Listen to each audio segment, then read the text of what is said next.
Welcome to my channel Novel Beast. If you like its content, then please like, subscribe, and share its joy with others. Thank you. وہ سارا دن اس کے ساتھ تھا. جب بھی روتی تو وہ ہمیشہ اس کے آنسو صاف کرتا. دوپہر تک وہ خود کو کافی ہلکا محسوس کرنے لگی تو ہاتھ کے ساتھ گارڈننگ کرنے لگی. وہ غور سے ہاتھ کو دیکھ رہی تھی جب خود پر کسی چیز کو رینگتے ہوئے محسوس کیا. چیخیں مارتے ہوئے وہ کھڑی ہو گئی اور کمر تک پہنچنے کی ناکام کوشش کرنے لگی. کسی بلی کی طرح وہ اپنے گرد چکر لگا رہی تھی جب ہاتھ نے اپنے دستانے اتار کر پھینکے اور اسے کندھوں سے پکڑ کر روکا. لیکن وہ چیختے ہوئے ہلکا سا اچھل رہی تھی. آرام سے کھڑی ہو جاؤ، دیکھنے دو. آرام سے کھڑی ہو نہیں سکتی میں، جلدی نکالو اسے مجھ پر سے. اس کی سانس اٹک گئی تھی اس ایک کیڑے کی وجہ سے. ہاتھ نے اس کا رخ پلٹا اور سارے بال ایک ہاتھ میں تھام کر انہیں اونچا کر دیا. اس کی کمر پر ایک چھوٹا سا کیڑا اب گردن کی طرف بھاگ رہا تھا تو ہاتھ نے اسے جلدی سے حرین پر سے اتار پھینکا.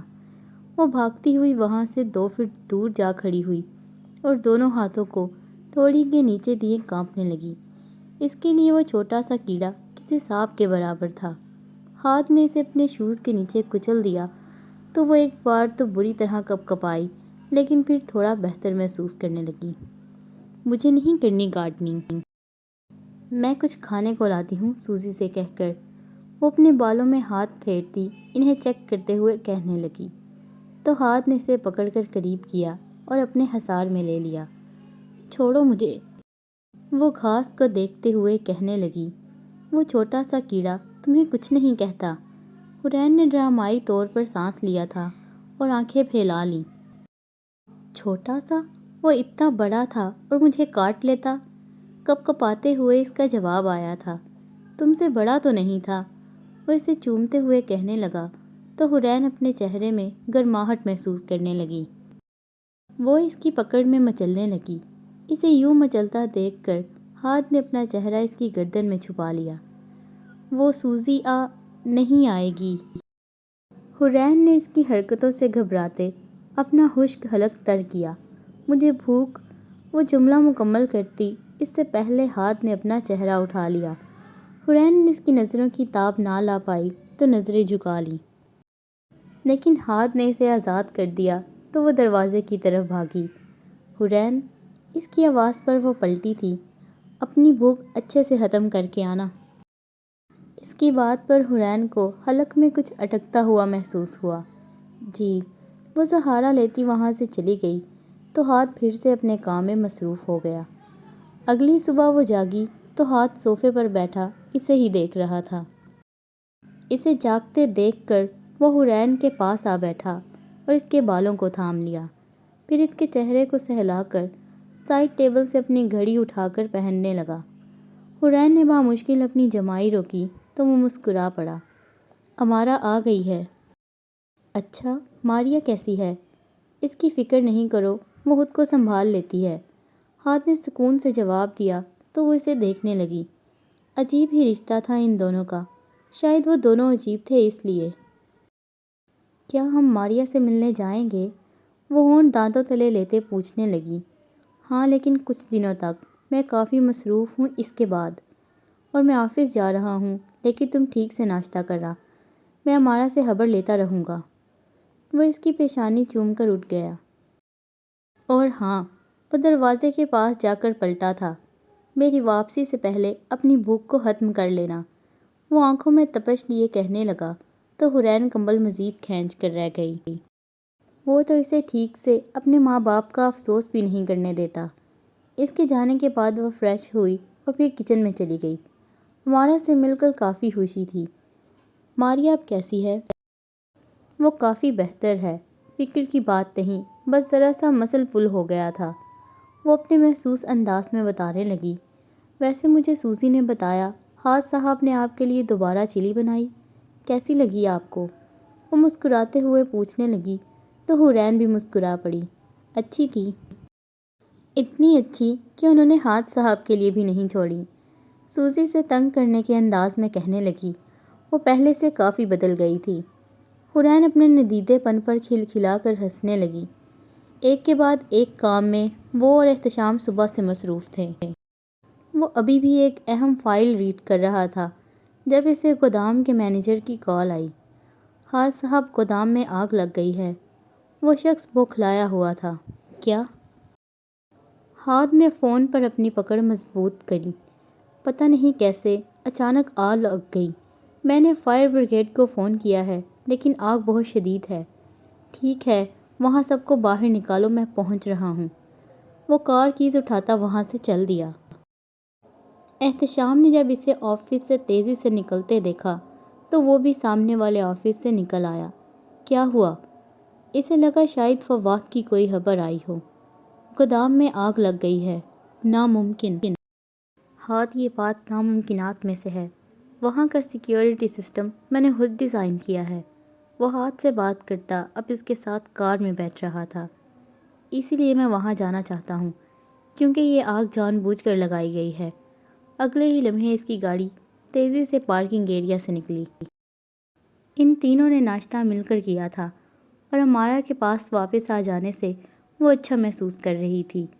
اسے پتہ بھی نہیں چلا تھا کہ کب اسے اس گھر کے ساتھ ساتھ ان دونوں سے بھی انسیت ہو گئی، اور امارا تو ان سب کے لیے ایک مدر فگر کی طرح تھی۔ اس نے اپنے ماں باپ کا ذکر ان سے نہیں کیا تھا۔ سوزی بھی نہیں جانتی تھی کہ اس کی حالت کیوں خراب ہوئی، اس لیے وہ دونوں حرین سے ہلکی پھلکی باتیں کر رہی تھیں تاکہ اسے جو بھی پریشانی ہے وہ اس بارے میں کم از کم سوچے۔ کافی دیر ان کی باتیں سن کر وہ یونیورسٹی کا کام کرنے کے لیے اٹھ کھڑی ہوئی۔ کتنے ہی دنوں سے وہ ٹال مٹول سے کام لے رہی تھی۔ 2 سے 3 گھنٹے وہ ہال میں بیٹھی اسائنمنٹ بناتی رہی اور پھر اسے ای میل کر کے اٹھ کھڑی ہوئی اور اپنے کمرے میں چلی گئی۔ دوپہر کا وقت تھا اور سردیوں کا موسم ہونے کی وجہ سے کراچی میں سردی کا کوئی نام و نشان نہیں تھا۔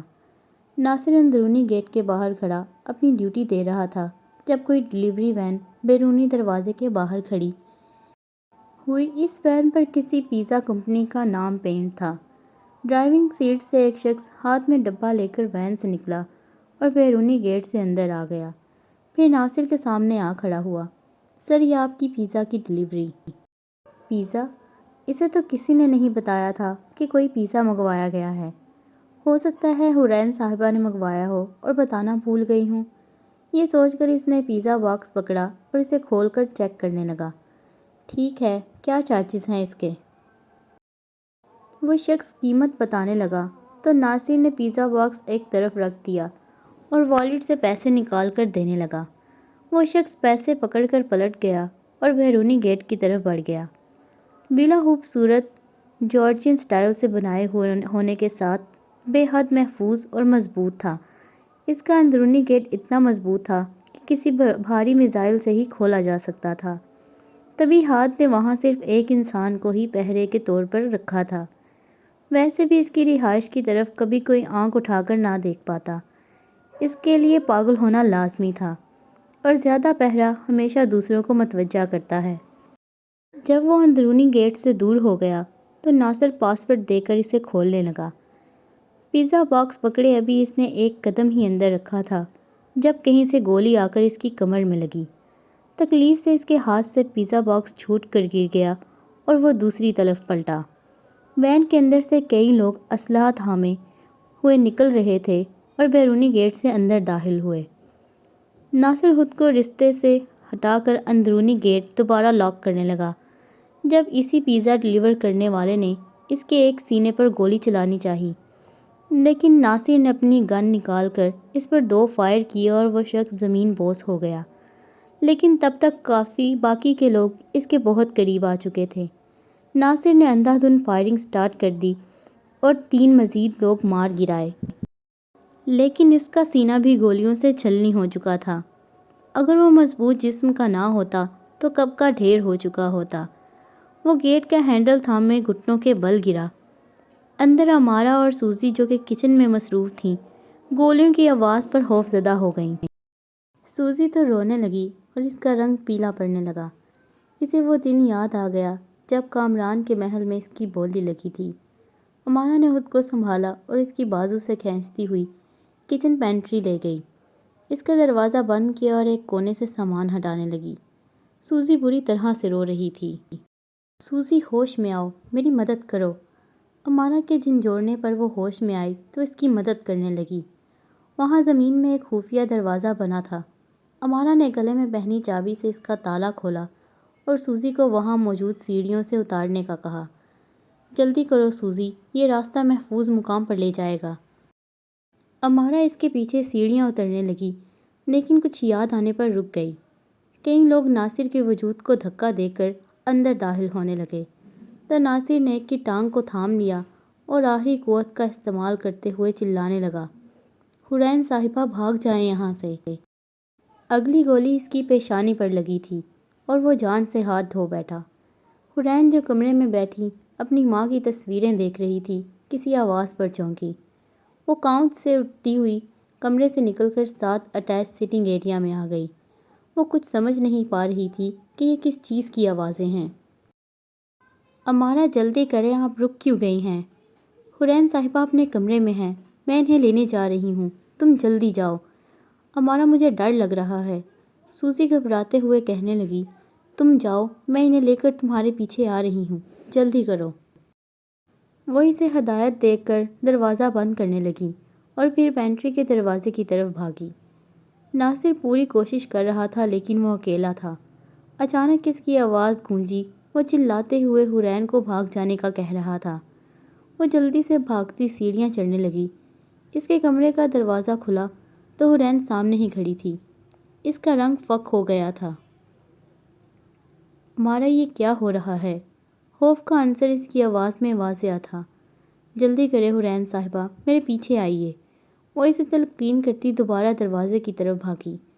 حورین بھی اس کے پیچھے قدم اٹھانے لگی جب ایک آواز پر اس کے قدم وہیں تھم گئے۔ ہیلو میری پیاری، کہاں ہو تم؟ دیکھو تم سے ملنے کون آیا ہے۔ حال سے آتی اس آواز کو سن کے حورین اس اندھیری جگہ واپس پہنچ گئی تھی۔ اسے ہر جگہ گہری کالی آنکھیں دکھنے لگیں۔ چاہتے ہوئے بھی وہ ایک قدم بھی مزید نہ اٹھا پائی، وہ وہیں منجمد ہو گئی تھی۔ وہ دونوں اس راستے سے واپس نہیں جا سکتی تھیں۔ امارا نے دروازے کو لاک لگا دیا۔ کسی کے سیڑھیاں چڑھتے قدم وہ دونوں سن سکتی تھیں۔ امارا تو کوئی ہتھیار ڈھونڈنے لگی لیکن حورین بری طرح کانپنے لگی۔ اگلے ہی لمحے دروازے کی ناپ پر فائر ہوا اور وہ شخص کمرے میں داخل ہوا۔ اوہ، تو تم یہاں ہو۔ وہ حباست سے مسکراتے ہوئے اسے دیکھنے لگا۔ ایک آنسو اس کی آنکھ سے بہہ کر گرا اور کارپٹ میں جذب ہو گیا۔ اسے نہیں پتہ چلا کہ کب امارا اس کی طرف بڑھی۔ وہ بس یہ دیکھ پائی کہ اس شخص نے اپنی بندوق ان کی طرف تانی اور فائر کیا۔ اگلے ہی لمحے حورین کا سر فرش پر بچھے کارپٹ سے ٹکرایا تھا۔ اس ناول کو پڑھنے کا آپ کا بہت شکریہ، اور اگر آپ کو اس کے باقی پارٹس ڈھونڈنے میں مشکل پیش آ رہی ہو تو آپ چینل کی پلے لسٹ وزٹ کریں، وہاں آپ کو اس کے تمام پارٹس مل جائیں گے۔